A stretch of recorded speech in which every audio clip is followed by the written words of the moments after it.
to be here with all of you, and I want to thank everyone for gathering, and in particular, I want to thank all the elected officials. Thanks to Congressman Patrick Murphy, who I hope is the next senator from Florida. Thanks to Congresswoman Debbie Wasserman Schultz. Thank you to Mayor Philip Levine of Miami Beach. Thanks to Mayor Philip Stoddard of South Miami. Thanks to all the others who were part of the program. As we were coming in, we heard lots of energy coming from this crowd. And I was told as I was coming out, there's an overflow, but that they can hear us in the overflow, and we're so happy that you're here as well. So thanks to the overflow crowd. But what I am most excited about is to be here with one of the world's foremost leaders on climate change, Al Gore.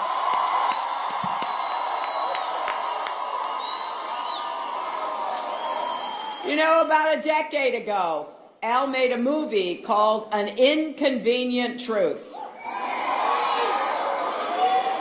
Now, maybe some of you have seen it, but if you haven't, I hope you'll watch it tonight. Now, it doesn't have a lot of special effects, but it does have a lot of drama. And here's the main message. Climate change is real, it's urgent, and America can take the lead in the world in addressing it, right? We here in America can develop new clean energy solutions. We can transform our economy. We can rally the world to cut carbon pollution. And above all, we can fulfill our moral obligation to protect our planet for our children and our grandchildren. Now, let me just say,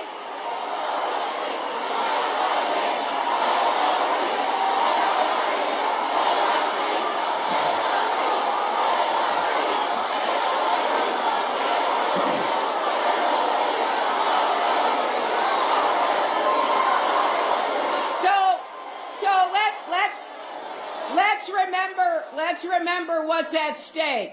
I'm running against a guy who denies science, denies climate change, says it's a hoax created by the Chinese. So this is something that Al Gore has been working on for a really long time. And I want you to know how far back he goes. It was in 1982 when he held the very first hearing on climate change in the House of Representatives with the world-famous climate scientist Jim Hansen. And then when Al became a senator, he continued to raise the alarm and look for solutions. And as vice president, he led America's efforts to negotiate the Kyoto Protocol to cut greenhouse gas emissions. And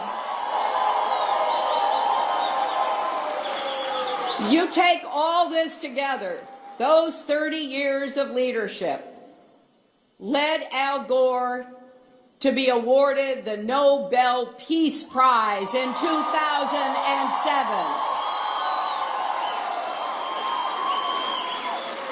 I was very proud because he had been determined and persistent, and in the face of a lot of people in public life, in business, and elsewhere who were trying to diminish the importance of the science, he never wavered.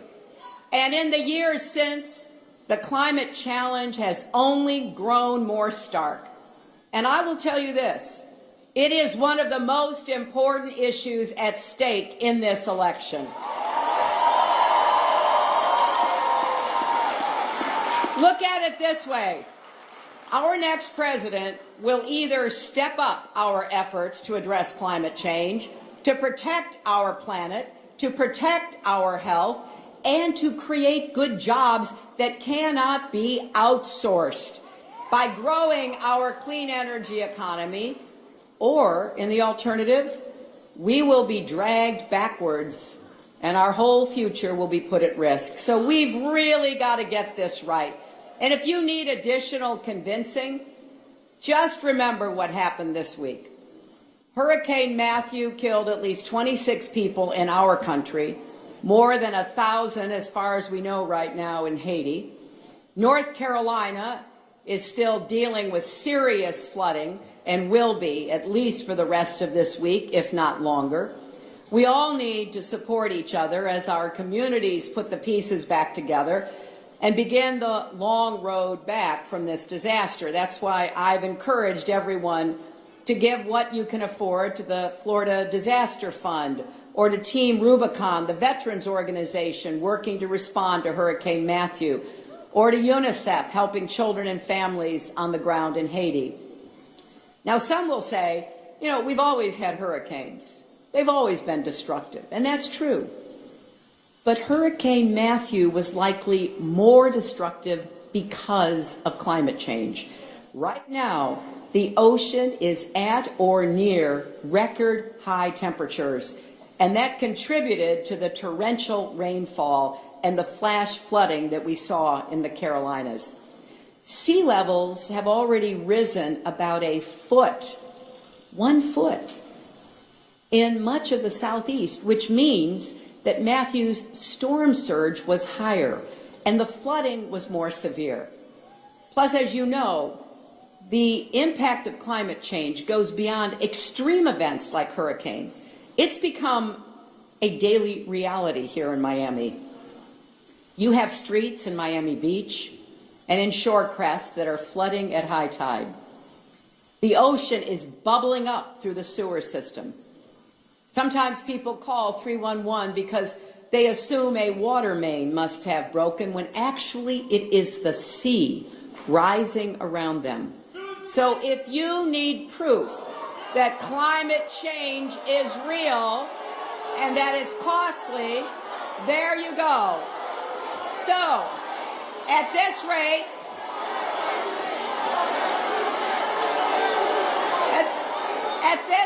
my friends,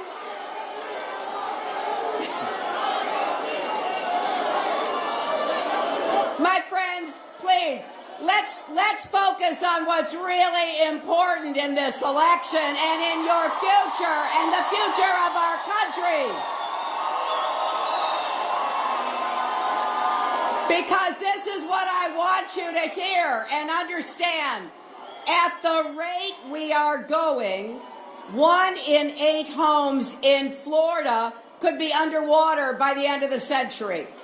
And when kids like that adorable young boy over there on his dad's shoulders are grandparents, we believe that's more than $400 billion worth of property in Florida at risk. And nationwide, it's $882 billion in property at risk. But there's also health consequences. Mosquitoes that carry diseases like the Zika virus and ticks that carry Lyme disease are expanding their ranges. And hotter summers and longer pollen seasons are making allergies and asthma worse, which is especially bad for our children. And look at what's happened in California, a brutal 5-year drought. Wildfires have burned more than 9 million acres in our country last year. And it's also about our national security. The Pentagon has identified climate change as a threat to our national security. The U.S. Atlantic Fleet is based in Norfolk, Virginia. It's the largest naval installation in the world. And because of rising sea levels, the base is frequently flooded, even when it's sunny. So that's why the Pentagon is looking at how climate change will affect readiness and operations, not just in Norfolk, but at all of our military bases around the world.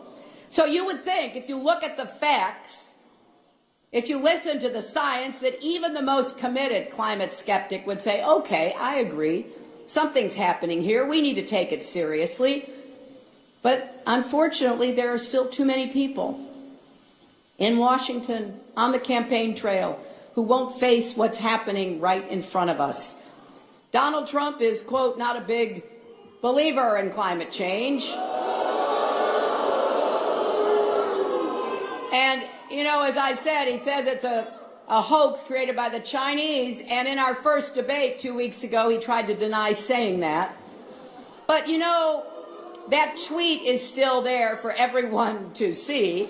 And I would wish that Donald would actually listen to people here in Florida, like Miami Beach's mayor, Philip Levine, and others who are doing incredible work to address these sunny day floods.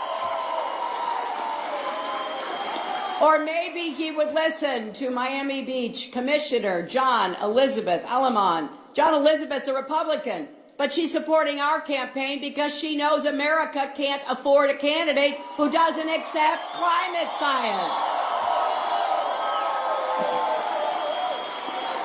Or maybe Donald would listen to our military leaders who say climate change threatens our national security. Or what about the ranchers in Colorado or the mayors in Arizona and the community leaders in Alaska who say our lives and jobs are being affected? Please, let's come together as a country and do something about it. We cannot risk putting a climate denier in the White House at all. That is absolutely unacceptable. We need a president who believes in science and who has a plan to lead America in facing this threat and creating good jobs and, yes, saving our planet. So here's what I want to do. First, we need to do a lot more on clean energy.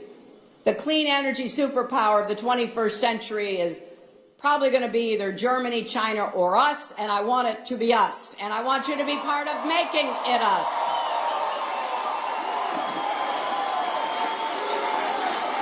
And we need to accelerate the transition to a clean energy economy and create high-paying jobs, building and installing more solar panels and wind turbines, modernizing our electric grid, retrofitting buildings, building resilient 21st century infrastructure. And we have to make sure no community is left out or left behind, not our inner cities or our small towns or our remote rural areas. Now, you wouldn't know it if you only listened to my opponent talk about how terrible everything is. He has such a dark, divisive view of America. But that doesn't tell the story about what's really going on. It's actually pretty exciting. In red states and blue states, local leaders are stepping up. Rural electric co-ops are investing in community solar power. And you see that across America. Union workers in Michigan are getting ready to build electric Chevys in a plant powered by clean energy. Iowa is already getting a third of its electricity from wind. Wind turbines are going up in New England and on Lake Erie. Renewable energy is already the fastest growing source of new jobs in America.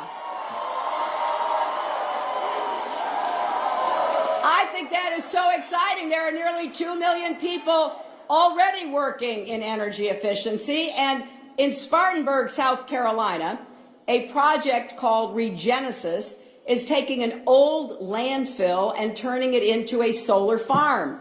That landfill was a blight and a health threat, just 250 feet away from a residential neighborhood. Now that same land will generate enough clean, renewable electricity to power 500 homes. So this is what we can do.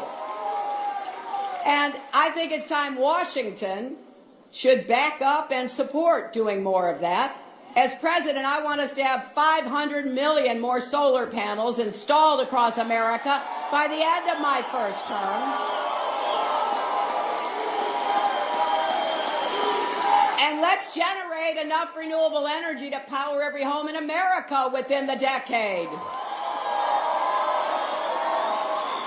Let's make our buildings and factories more energy efficient and cut our oil consumption by a third.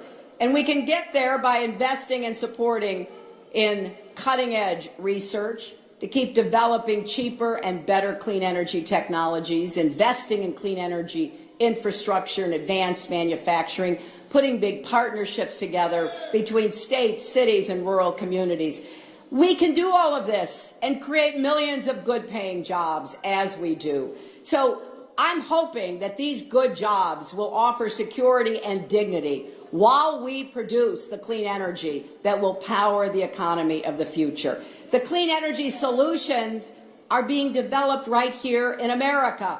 We want them manufactured in America and installed in America and putting people to work in America.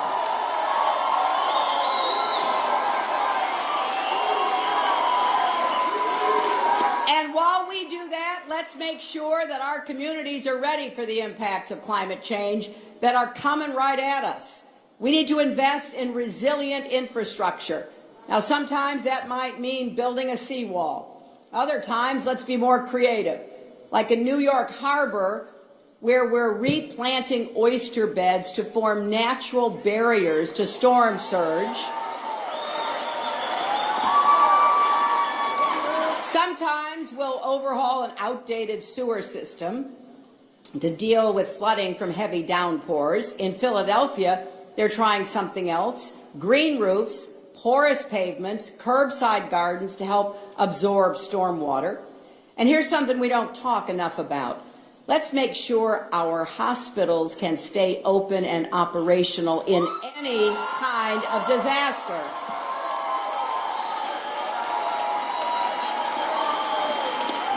Because sadly, I saw what happened in New York during Hurricane Sandy.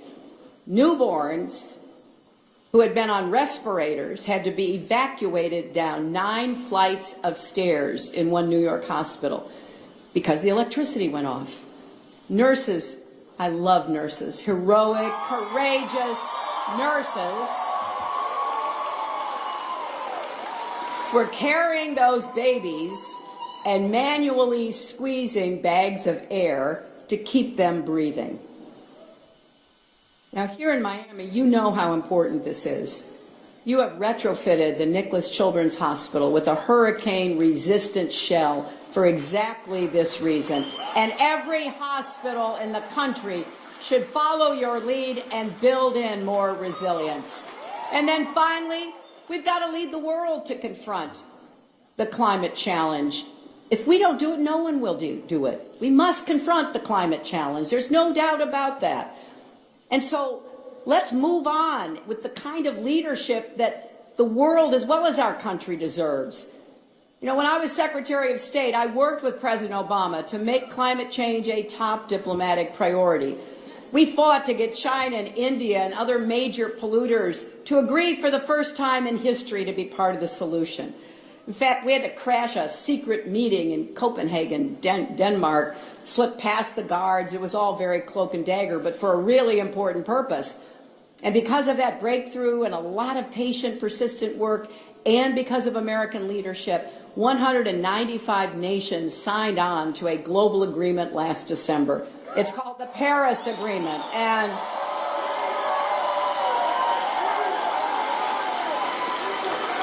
I am not exaggerating when I say it is our last best chance to solve the global climate crisis. And what does Donald Trump want to do? He wants to cancel the Paris Agreement. You know, he doesn't care what it would do to the planet. He doesn't care how much that would damage American leadership. He doesn't care what it would do to the future we leave our kids and our grandkids. Well, he may not care, but we do, and that's why this election is so critically important. Because on the ballot is not just my name, it's every issue you care about. It's our values as a country. Climate change needs to be a voting issue. We need to elect people up and down the ballot at every level of government who take it seriously and are willing to roll up their sleeves and get something done. Please, we cannot keep sending climate deniers and defeatists to Congress or state houses, and certainly not to the White House.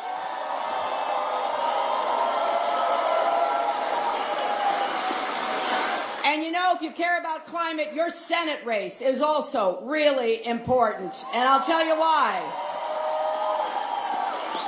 It is unacceptable. It is an unacceptable response for Marco Rubio, when asked about climate change, to say, "I'm not a scientist." Well, why doesn't he ask a scientist? And maybe then he'd understand why it's so important that he, representing Florida, be committed to climate change. That's why I hope you'll elect Patrick Murphy to the United States Senate. Look, we need leaders who can get results. It's easy to stonewall. It's not enough to protest. We need creativity. We need hard work. And when it comes to climate change, we don't have a minute to waste. And so I know it's easy to get cynical, especially about our politics. I get that. But this election matters more than any has in a really long